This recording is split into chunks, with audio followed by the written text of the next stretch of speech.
4 very important tips slash just like tactics, things you could say that I'm doing right now in my real estate business that are helping me run my business more effectively, more efficiently, and just like overall helping my life and business go smoother. That's what I'm going to share with you guys today. And the last one is actually what I would consider the most important. This last one that I'm going to touch on, it's not a tactic. It's not like tactical like the rest of them. It is more of a mindset thing. However, it is huge. It is like so detrimental to your business. And it's something that I've definitely done before that has actually hurt my business. So we're gonna talk about that last. But first, if you're new here, welcome. My name's Mariah. I'm a real estate agent in the beautiful state of Oregon. By the way, if you're an agent outside of the state of Oregon and you have a client relocating to Oregon, send them my way. I'd love to give you a referral fee. I got my real estate license back in 2015. A couple years after getting licensed, my husband Spencer was able to quit his job and join me, and we have been a husband and wife real estate team ever since. It is honestly the best way to live. I couldn't recommend it more. To me, it is literally a dream life, and I love it so much. On this channel, I have really always just shared since the beginning of it, since like the beginning of my real estate career, I've really always shared just very like open and transparently, is that a word? Openly, transparently, candidly about what is working for me in my business, how my business is going, and how I'm getting leads, how I'm getting business, what I'm learning about the things that I'm super passionate about as far as like ways that I've found to make more money while working less hours and be more productive in my business, because those are things that I'm very intentional and passionate about and I'm always striving to do.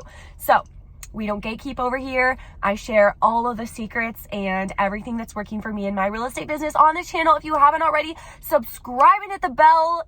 And whether you're a realtor or not, I hope you can grab some sort of value from these videos. Okay, so the first thing that I'm doing, and also guys,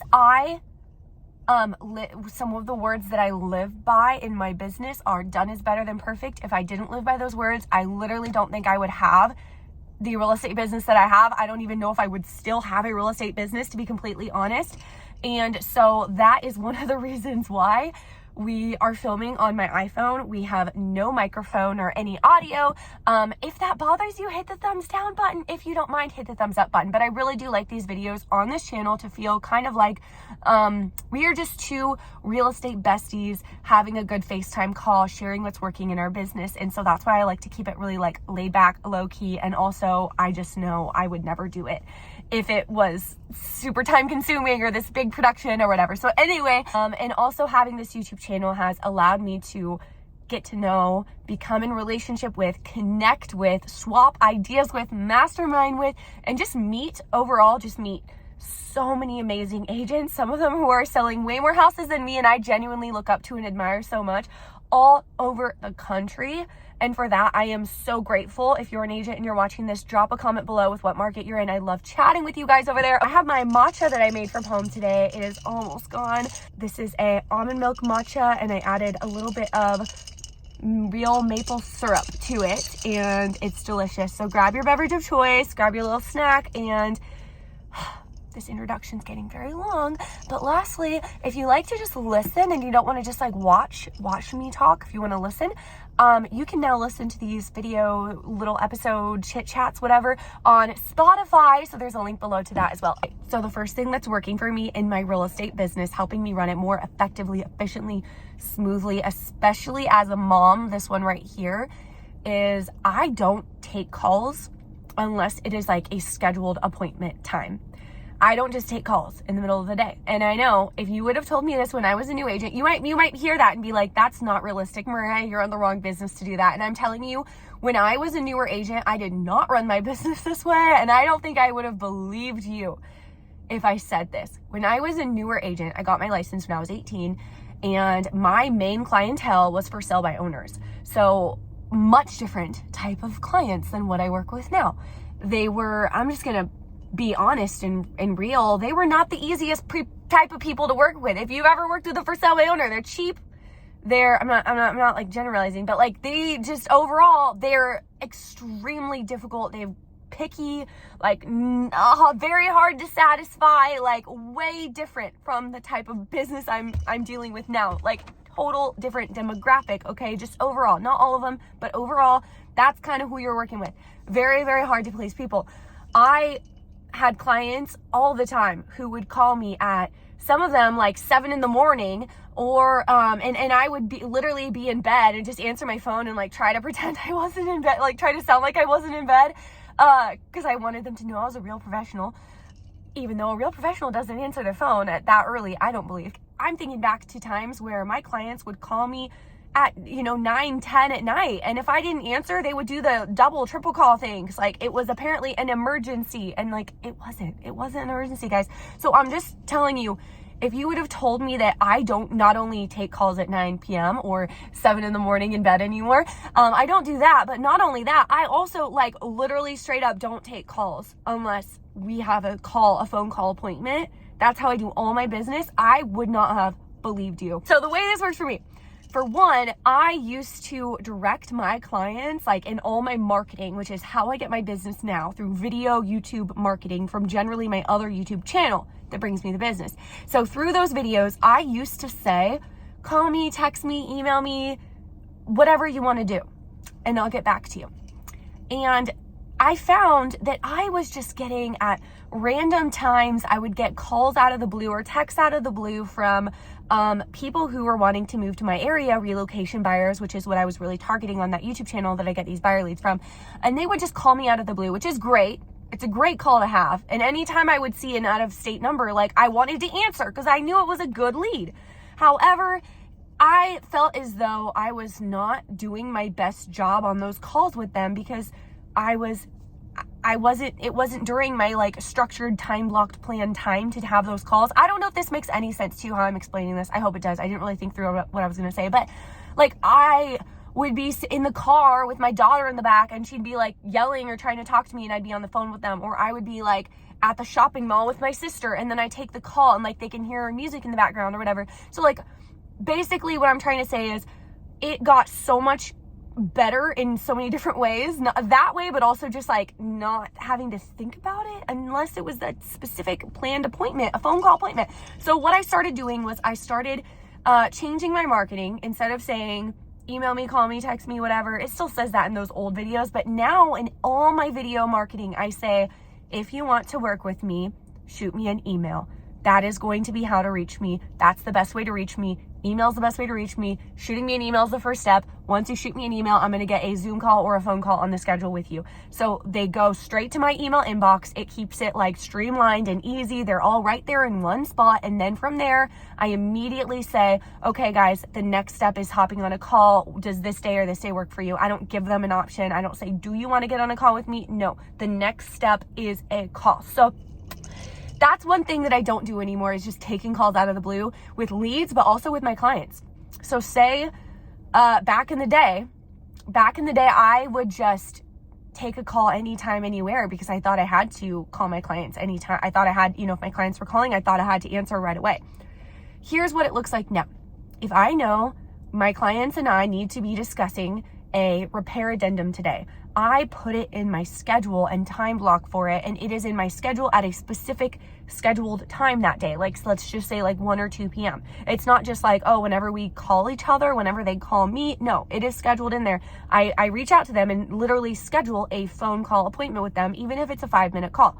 Obviously, there's exceptions. There's times where times where I do just answer the phone. There's times where it's an emergency, even though it's not usually an emergency, but you know what I mean? Like, there are times when time is of the essence. You got to write an offer. We're in a multiple offer situation. Yes, I will 100% answer my phone then. But for like a regular day-to-day thing, if you want to talk to me, you're scheduling a phone call appointment. We're not just going to call. Next thing that I started doing is something I used to do and then I stopped doing for a very long time, and that is keeping my leads right in front of me.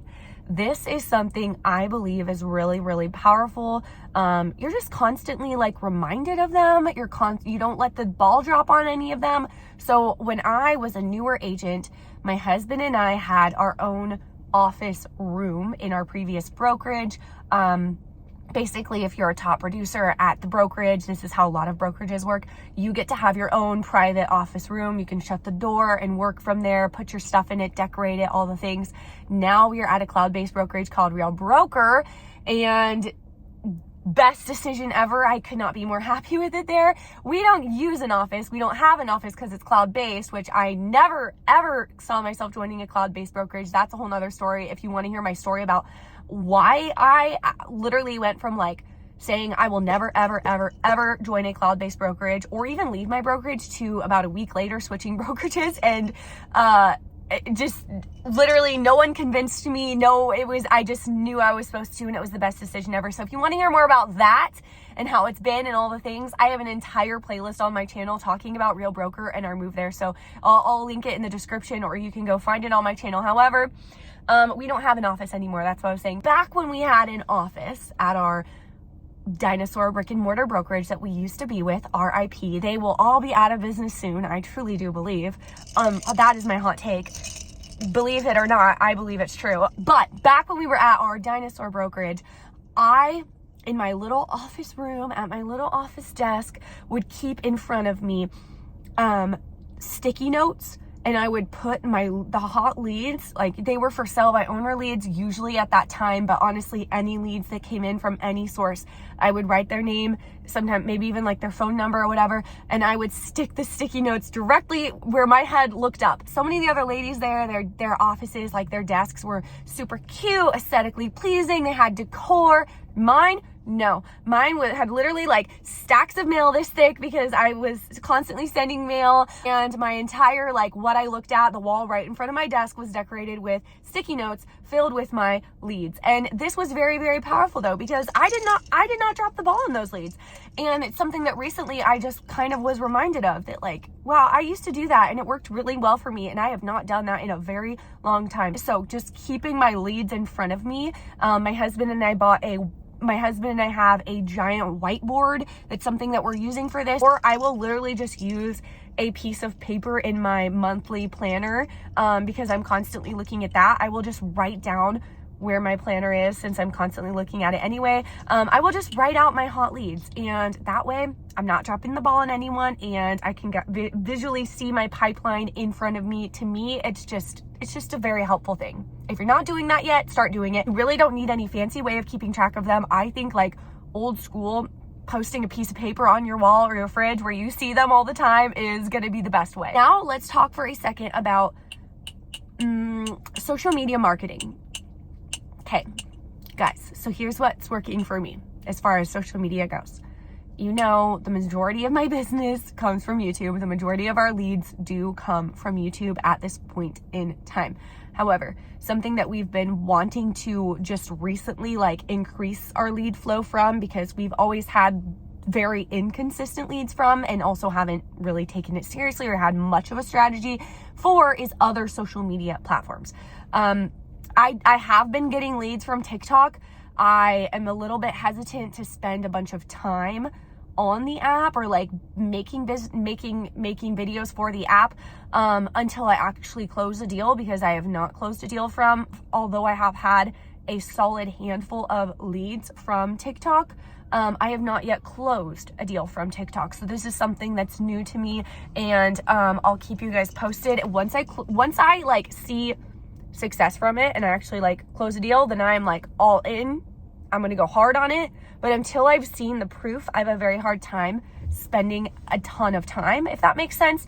So basically the way that I use TikTok right now is I just put my reels, whatever I'm already putting on Facebook, YouTube Shorts, and Instagram, I just repurpose them all, and I will just add those to TikTok. So it's not like I'm making any videos for TikTok besides, what I already have made, if that makes sense. But here's what's working for me as far as short form goes. When I say short form, I mean Instagram Reels, Facebook Reels, YouTube Shorts, and TikTok. We get the most leads from all those sources. Facebook historically has always been where the most amount of business has come from me. Instagram, it's nice, it's fun. I've had some agent-to-agent referrals from it, but it's never been this big source of leads for me. So I really don't focus on it too much. I don't really spend much time over there. I'll post on it here or there if I already have something made that I can repurpose, then yeah, I'll use it over there. But I'm definitely not going out of my way, like actively trying to grow that, if that makes sense. Not because I don't think it works. It's just what has worked for me in the past is where I'm going to aim the majority of my attention, if that makes sense. Because I know if I've done it before, like I can do it again. So Facebook, my whole point in saying all of this is, as far as short form goes, something I think is really, really important is, just because someone else is doing it a different way, or because doing it a different way is popular, doesn't mean that's the best way for you. Doesn't mean that's how you have to do it to get business. One of the things that I really love about my brokerage is the training. And in my opinion, it has the best training in the entire real estate industry as far as social media marketing, video marketing, any of that goes.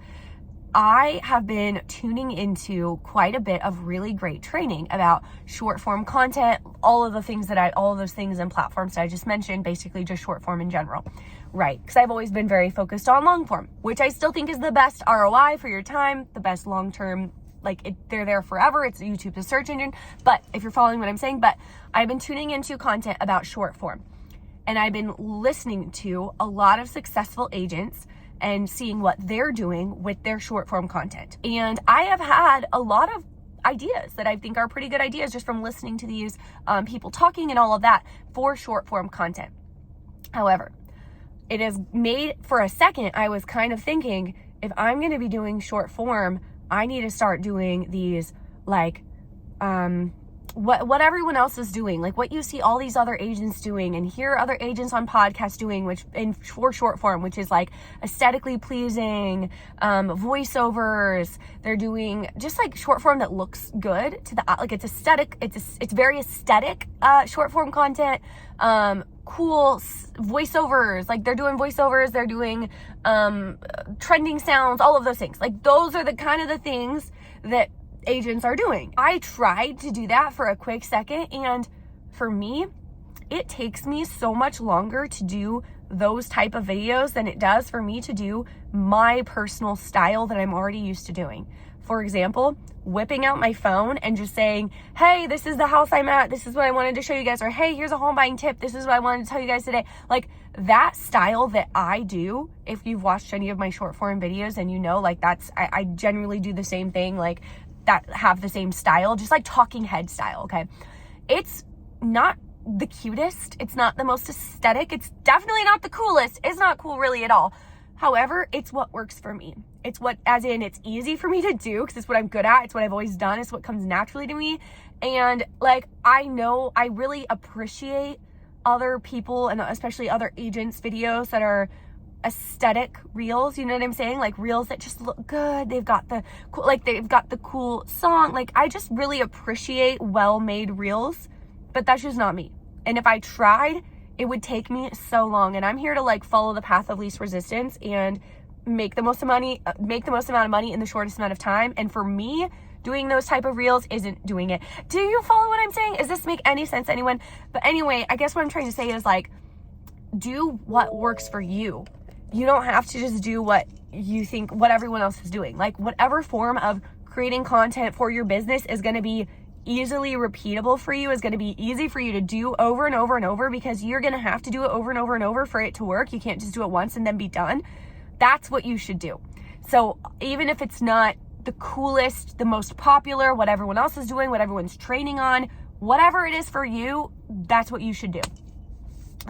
That was kind of a hard way to say that, but that's something that's working for me right now, is just popping on whatever platform it is. Again, I repurpose my content, so I just film it on my iPhone phone. I film it on my iPhone camera, and then I can and then I edit it in CapCut. Just edit out the little like CapCut logo at the end, and then I use it for all the different platforms. And for me, that's what's working, is just making a quick talking head video, not really scripted, not super professional. What I do over here, like literally this, but turned into like a short form, that's what works for me. And so yeah, do what works for you. That was a really long way to say that. The last thing that's working for me in my business right now, or just this is the one that's the mindset thing more, what I'm reminding myself in my business right now is a couple things. But the first one is not comparing my business to anyone else's, because I am somebody who really, really loves learning about real estate. We have so many amazing masterminds at my brokerage where we get to learn from so many amazing people in all sorts of markets that are doing like real estate at the highest levels possible. They're all such a diverse group type of people, I guess you could say, that we get to learn from. And I just genuinely enjoy it so much. I think it is very easy for me to get into the trap of looking at and I feel like there's this very like fine line between being motivated and staying motivated and determined and hungry for more business and all of that, but at the same time being content with where you're at and grateful for where you're at, and also just like, what's the right word? Like knowing you're doing what you're supposed to be doing and you're in your lane, I guess you could say. And so really just like not comparing your business to anyone else's, but also not comparing your business plan to anyone else's, and just sticking with your business plan. I was listening to a training recently by a gal who she is selling like over 100 homes a year on her own, just like totally crushing it in her business. And for me, I get very inspired listening to that type of thing, and I can easily be like, okay, this, like, I'm ready to go. I've got my goals. Like, let's do it. If they can do it, I can do it, and all of that. But just having to like take a few steps backs and remind myself, what actually are your goals? Like, do you actually want to sell 100 homes a year? Is that really your goals? Because this same person who is selling 100 homes a year in this training that I was listening to is also talking about how she literally has no other hobbies, really doesn't have like a sphere of influence because she's in a new market where she doesn't know anyone, no hobbies, no like family around her, sphere of influence. Like literally it's like work, real estate, and then nothing else going on in life, which this person is okay with that because it's a long-term plan. Like it's not a long-term plan. She plans to pivot out eventually and like has a strategy for that, which is great. However, that's not where I'm at in my life right now. I've already been through the hustle phase. It looked much different than that, but like I already went through that phase in my business, if you know what I'm saying. And like I'm not in that era. But this person who is selling over 100 homes a year was saying like they have no other hobbies or really anything else they do besides real estate. They work every single day, even on weekends. They wake up, do real estate, literally are with their kid for like 2 hours and then put their kid to bed and work again. And while I think it's important to have big goals, I'm also having to constantly remind myself, like, don't compare your business to someone else's business. Something I think it's important to constantly be evaluating is, what is your definition of success? Because that might be that person's definition of success, and that is success. Like they're selling over 100 homes a year, like they're successful. I'm not going to say otherwise, but what is your definition of success right now? And I know for me, my definition of success is my husband and I both working less than part-time hours, but also making a full-time living, which we're doing. It is being able to like homeschool my daughter if I want to, which is what we have been doing up until now. And that to me is success, but still sell houses and have consistent deals.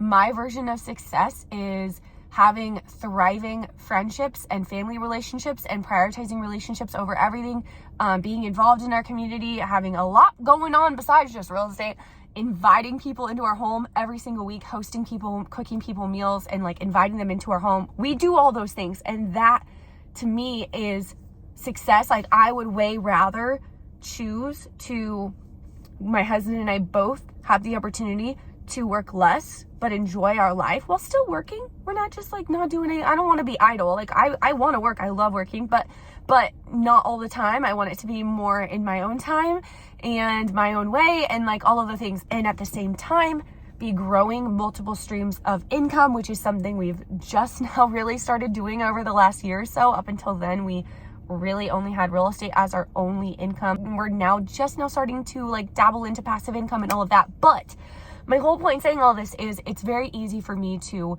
compare my business to someone else's business and then think like, I need to change my goals because those are their goals. But then I have to remind myself, if you're selling 100 houses a year, you're not doing the other things in my life that I consider success for me because it's what I want. So everyone's going to have a different vision of what success looks like for them, what your ideal day looks like for you. I know I have my ideal day most days, and I've been very intentional about creating that life. that I want. So don't compare your business to someone else's business. And then lastly, going along with this is another thing that's key that I think is really important for realtors, especially like other realtor moms, to understand, because I feel as though there's a couple different ways of looking at this. And I know it's easy for me to fall into the camp of, you didn't reach your goals that month.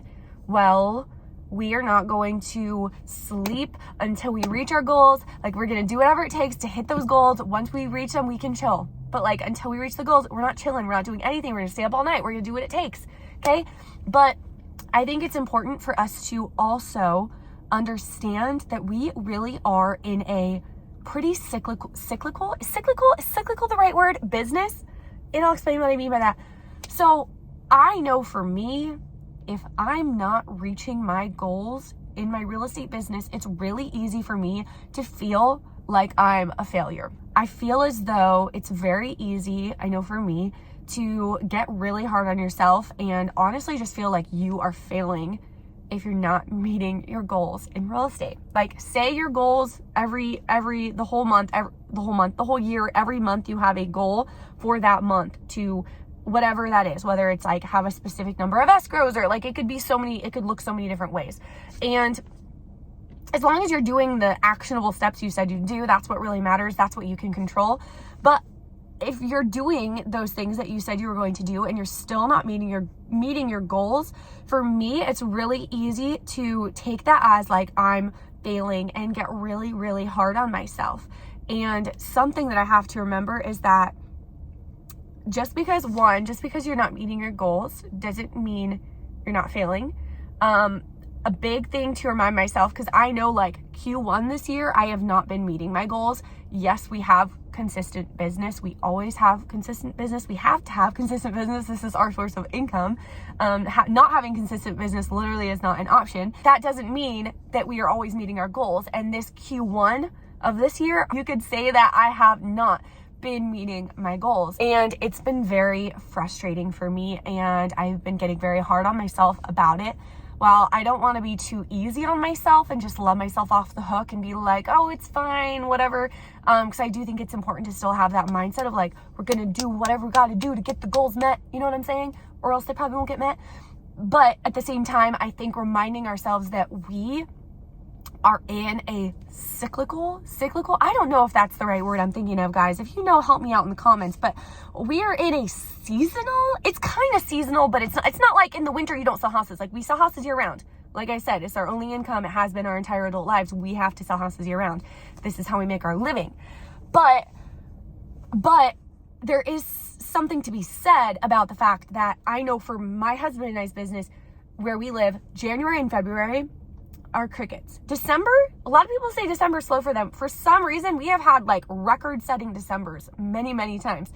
But January and February, we are always like, why are we in the country right now? We should be gone every January and February, and it probably wouldn't affect much of our business because, yes, we're laying pipeline for the spring. We are laying pipeline. What we're doing right now is laying pipeline for the spring market. However, like January, February is always our lowest amount generally of sales is January, February, okay? And I think it's important to remember that if you're not meeting your goals in your business, but you're still doing the things that you're supposed to do, okay? If you're not doing the things and you're not meeting your goals, then like, I don't know what you're doing. But if you're still doing the actionable steps that you're supposed to take in order to meet your goals consistently for your real estate business, but you're not meeting your goals or hitting them quite what you would want them to be ideally, I think it's important to remember that we are in a business where spring, summer, fall, Q2, 3, and 4, for us at least, look way different than Q1 typically does. I know last year we left the country during pretty much all of the busiest season of the year, and which you might think, look at that and be like, that was a dumb thing. It wasn't, it worked out and it was really great and it was what we were supposed to do. But generally, if you're gonna leave, like in real estate, you don't leave during that time. You leave during like now, it's January, February. But anyway, I just know, I think it's easy to get really hard on yourself if you're looking at Q1, for example, and you have the same goals all year round, is what I'm trying to say. Say your goals are the same for the whole year, but you're forgetting, like I have been, that Q1 always looks different than the other quarters of the year.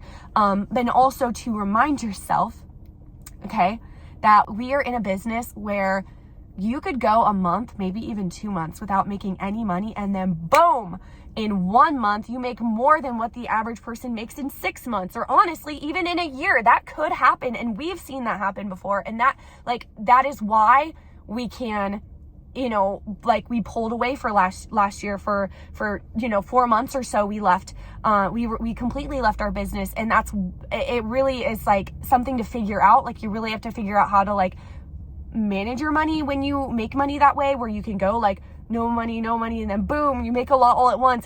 I think that it's definitely a different mindset and a different way to learn how to manage your money, I guess is what I'm trying to say. But that's why you're able to do things like that.